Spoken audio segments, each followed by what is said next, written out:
explicaré una història molt adequada pel moment. Una llegenda que tal vegada hagueu sentit, però que ara pot ser que us soni una mica diferent. Diuen que hi havia un món, un país, un poble, ni molt a prop ni molt lluny d'aquí, on tot anava com la seda. Bé, potser com el cotó, com la pana o com el lli. Els nens jugaven al carrer, els joves s'enamoraven, els més grans cuidaven l'hort i la resta treballaven. El sabater arreglava sabates, el fuster feia taules i bancs, els pagesos venien patates i la fornera coques i pans. Els metges tenien cura de la salut dels malalts, els bombers apagaven focs i aturaven els carruatges als municipals. També hi havia els que manaven. Aquests no eren molt de fiar, però ningú se'n queixava gaire mentre tinguessin sabates i no els faltés el pa. Al seu costat, els de sempre. Jutges, soldats, el capellà, nobles de la més alta alcúrnia i tots els que tallen el bacallà. Doncs en aquest món, país o poble, ni molt lluny ni molt a prop, d'un dia per l'altre, la vida els va canviar de cop. Vingut de terres llunyanes, va arribar un terrible drac, de pell dura, de grans ales, urpes enormes i ullals esmolats.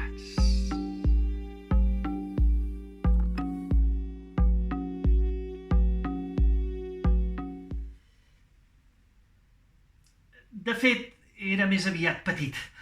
Un engruna xic, minúscul, raquític, ben diferent del que haurien imaginat. Però les aparences enganyen.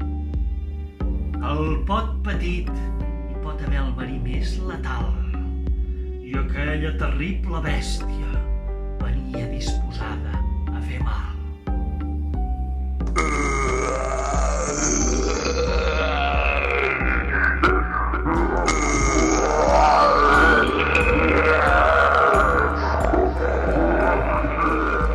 La gent estava espantada. La bèstia amb discreció era àgil, silenciosa i els sortia de qualsevol racó. Tothom qui s'hi acostava massa queia en les seves mans i tenia especial debilitat per les persones més grans. Dia rere dia continuaven els atacs. No tenien més remei que quedar-se a casa tancats. Passaren dies, setmanes, mesos tancats a pany i clau. Tothom autoempresonat, cadascú dins el seu cau.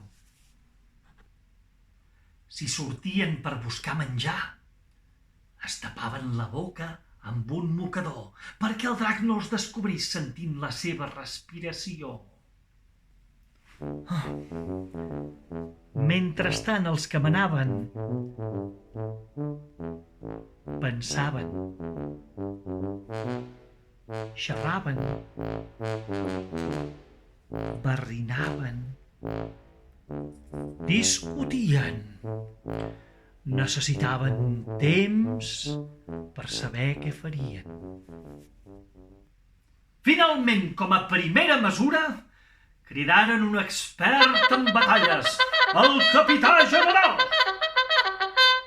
Un home moreno, alt i carregat de medalles. Ell va guiar les seves tropes, armades fins a les dents, homes joves, amb coratge, sense estudis, però valents. Sense fer gens de soroll, s'acostaren a poc, tragueren fusells i canons, apuntin, disparin, foc! Bales, projectils i bombes li llançaren fins la matinada. La bèstia en va sortir sense ni una sola esgarrapada. Potser era la seva pell dura que el protegia, o potser simplement que els soldats tenien mala punteria. El cas és que al fer-se de nit, cansat ja de tanta pessigolla, d'una sola bafarada va acabar amb tota la colla. Després del fracàs van fer una crida a tot el món mundial per trobar gent valenta que acabés amb aquell animal. Passaren dies encara. Els habitants estaven desesperats. Ja es veien passant mitja vida a casa seva tancats. Fins que a mitjans de primavera, un capvespre plujós, van ressonar per tot el poble les trompetes i els tambors. Arribava un personatge vingut de qui sap on, disposat a acabar d'una vegada amb aquell terrible malson.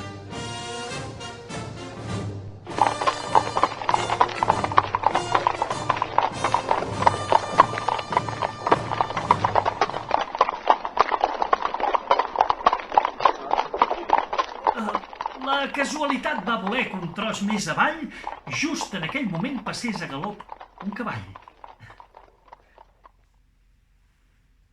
Aquell cavaller, o bé era una dama, no està del tot clar encara, perquè l'armadura li cobria des dels peus fins a la cara. Era una armadura senzilla, potser massa per l'ocasió. La veritat, no feia pinta d'oferir gaire protecció. L'acompanyava una llança enorme, majestuosa, colossal, dissenyada i forjada pels millors experts a nivell mundial. Amb valentia i coratge i arriscant la seva vida, apunta cap a l'animal i comença l'envestida. Eren les 8 de la tarda i la gent que no volia perdre's aquell moment l'animava des dels balcons amb un sonor aplaudiment.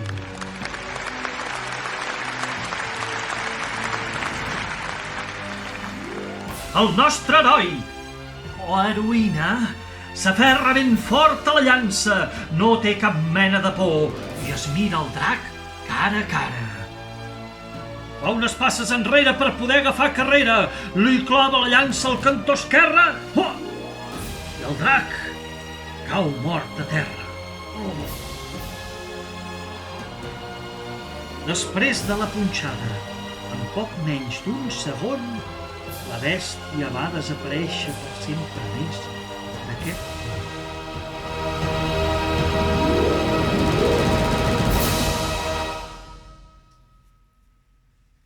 Diuen els avis més savis que just allà, en aquell punt, hi van néixer milers de roses, una per cada difunt. I es van obrir les portes i tothom va sortir sense por. Per fi va deixar de ploure i la vida tornava a cada racó.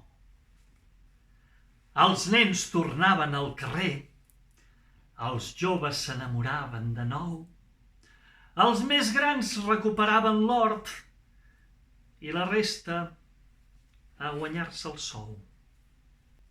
Llavors el rei, la reina i la princesa...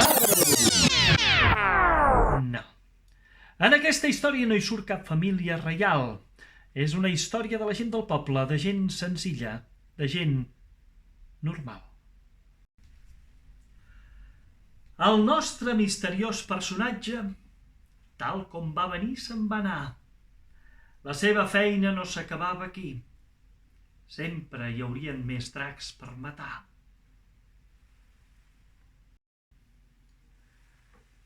I aquesta història ens ensenya que no ens hem d'atabalar massa.